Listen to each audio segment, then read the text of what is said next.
friends, thank you for joining us today. My name is Lori. I'm from Cruising for Treasure, and we have a few sales from yesterday. Nothing as exciting as my lovely nutcracker, but exciting nonetheless, I suppose. It's sales out the door, cash flow, all of that. That's important this time of year. I really do think that the holiday sales have slowed down a little bit, at least for me. So we'll see. But here's what we have going out the door today. Let's see. First is, now, I've seen other resellers do okay with this brand, but it just is not something that I will ever pick up again. It's cloth teak, and it was in the package. I'm not 100% sure that it was brand new, but it's a Santa. It's the December Disc Jockey Santa. That's the little picture of it. I mean, it's not great. So I've had it for a while, but again, I got it in a lot from an auction, so I didn't pay a ton. But it just sat, and I mean, this box takes up a lot of room, a lot of space. So, and it sold for $15. So that's certainly not worth it in my book. So I don't really even look at these anymore. Let me know if that's a mistake. I mean, maybe some of them are actually worth something. In my opinion, it's probably not. So, okay, but the next item, so one of the thrift stores that I go to quite frequently, they got in a ton of new tags, vintage stuff from, I'm guessing they had a buyout from like some type of store like a Macy's or something, because they had a wide range of sizes. But it was all like brands that would have sold at like a Macy's or JCPenney's. Like this is Ralph Lauren, that sort of thing. So generally speaking, new modern styles of this, I don't typically pick up because it is the lower end of Ralph Lauren. However, if it's vintage, some of the items, especially depending on the style of them, can really do well. So to me, this seemed like early 2000s. It's got that boxy look. And then, you know, it's got the big wide stripes that were common on like the rugby shirts that were popular in that time. It's not a shirt, it's a sweater.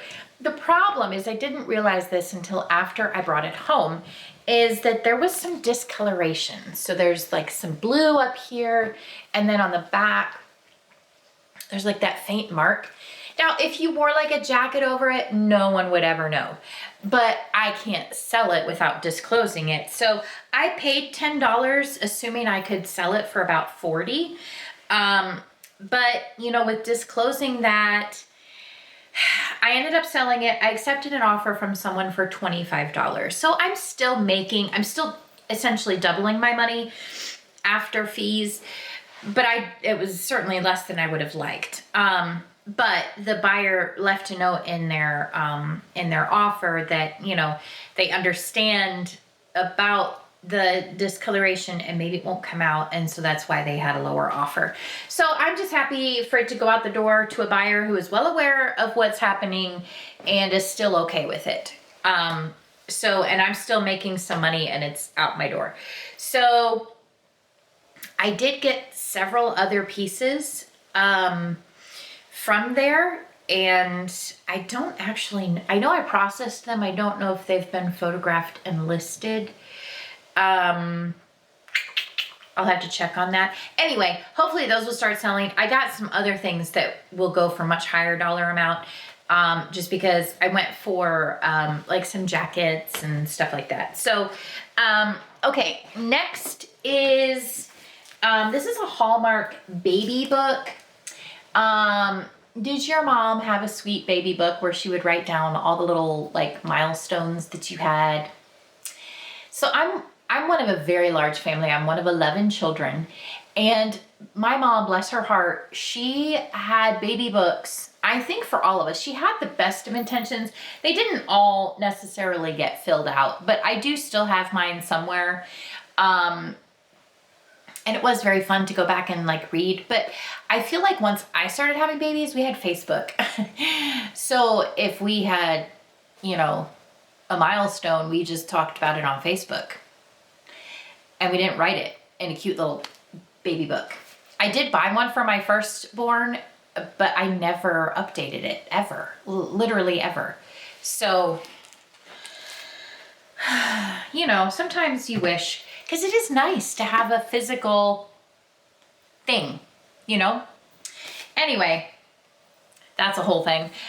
This sold for $13. I've had it for forever. But vintage Hallmark stuff like this can sell. I think this one, the design is just too basic. But it definitely, if you see something new and unused from Hallmark, for sure look it up, because stuff like that absolutely can sell. Okay, this is kind of cool. You know how I love my accessories, okay? This is a men's belt, and look at that. It says Harvard. That's cool, right? This is a size 38, and it's got the leather here. The buckle is solid brass. So, and then this end showed very little wear. It's really in great condition. And that sold full price for $19.99. I do not like to pay, I would say probably I pay maybe absolutely definitely $5 and less for my belts. So $5 into 20 is not too shabby. And I love finding ones like this that, while yes, the market is limited because it's Harvard people, either graduates or faculty, or you have someone like a child that goes there or something like that. That means that there's fewer of these out there on the market. So they will find my belt. It's not going to be hard to scroll through all the search results for my belt. So I like finding things like this, and I like selling them. Okay, next is this pair of Fossil, I don't know, what do you call these? Wingtip shoes, heels, I don't really know, size 8.5. They are really cute. I don't know, I hope the buyer is happy, because you know how shoes can sometimes get like stiff around the ankle? They kind of feel like that, like they would be very uncomfortable to wear. But maybe they'll be okay with that. I don't know. Anyway, those sold for $20. So those will be going out the door. And I believe when I first saw them at my Goodwill, I looked them up, but the return was just not good enough for me to spend the money on them. But then they were still there when it was 75% off that color of the week. And so then I grabbed them. So I'm totally fine with a $20 sale, because I probably paid $2.50 or maybe $4 at the most. Okay, next is an ornament. You know, the day could not go by without me selling an ornament. I love to sell these ornaments. And this is the most basic ornament of all time. Okay, oh, this is a Mercari sale, by the way. Yay for Mercari sales. Look at this, okay? This is a Pepsi Santa ornament. So a Santa ornament, and he's drinking Pepsi. And then on the back, it's dated 1999. And I mean, it's nothing special, guys. It really is not anything special at all. It's just like, you know, those resin ornaments that aren't well painted or anything, not handmade, nothing. Anyway, it sold for $12 on Mercari. Now, that does not include shipping. And if you watch me at all, you know my trials with Mercari. I give free shipping on Mercari, and then I buy my labels on Pirate Ship. So it just seems like I still am getting everyone sending me offers, like lower offers. And this is honestly, this is why I quit free shipping on eBay, because I'm in Virginia. So if someone in California wants my item and I have it, so I have it for free shipping, and then of course I've jacked my price, but then they send me an offer or whatever. Sometimes, I mean, yes, I'm more than welcome to cancel, to not accept the offer or whatever, but it can drastically reduce the profit of my item if the sale happens to go to someone in California. And it's not fair to my East Coast buyers to build that much of a buffer into my price. So, and it just always seemed to be that it was the heaviest, bulkiest items that would go to California. So I do not do free shipping. I do calculated shipping so the buyer knows up front what their cost is. And I have to tell you, I have no problem selling to people in California. Every day I ship out at least 1 or 2 packages to California. I also ship to a lot on the East Coast. I ship to the Midwest. Not as much Oregon and Washington. That's fine. Because I'm not willing to reduce my profit just to reduce the shipping costs for my buyer. They can find someone closer to them, to be quite honest. I mean, that sounds a little brutal, but at the same time, I can't cover the cost of everybody's shipping. So back to Mercari. Sometimes I will negotiate. Other times, I mean, like this, I knew it was super small. I had it priced, I think, at $14. Someone sent me a $10 offer, so I countered with $12. They accepted. I have not seen yet where they live, but I will tell you the item that I showed you yesterday, the the motorcycle that someone had bought. It was a die-cast motorcycle or something. And I joked about them being in California because they wanted a lower amount. They were in California. It always happens. I don't know why. So I ended up, I think they paid $14 for their motorcycle, and then to ship it out to them, even though it weighed hardly anything, was like $. So, you know, it cuts into the profit. When you have an item that is already, the profit margins are fairly narrow, like that was, even to lose $1 is a big deal.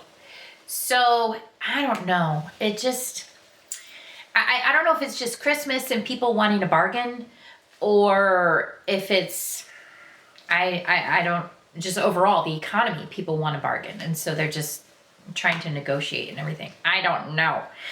I will just laugh hysterically though if this ended up going to someone in California. It's just going to be super funny to me. Anyway, so that's my philosophy on free shipping. Comment below, what is your business practice for that?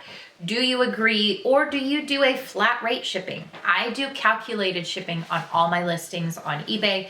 I put in the approximate weight, and then they can figure it out for themselves.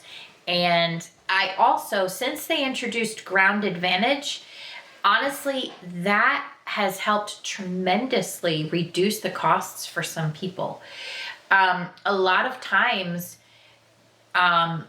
it's been a lifesaver basically when it comes to shipping costs, and also I used to rely on a padded flat rate envelope because that used to reliably be the cheapest way to satisfy everybody. If I could fit it in a padded flat rate, that would be the fairest price of shipping for everybody. But now that that rate has gone up, if I just put in the 2-pound rate for an item that I know is going to cost at least that rate, a lot of times to those around me in my zone, it's $7.20, which is so much cheaper than the padded flat rate. So I don't know. We just do the best we can. I do try to cut the cost for my customers, but I'm not going to absorb the costs myself. To me, that's just not a good business practice. So anyway, chime in if you feel like it. Let me know how you do things, and we can all learn together. Thank you so much. I was definitely Chatty McChatterson today. Thank you so much for watching. If you haven't yet, make sure you like and subscribe. We'll see you next time. Bye.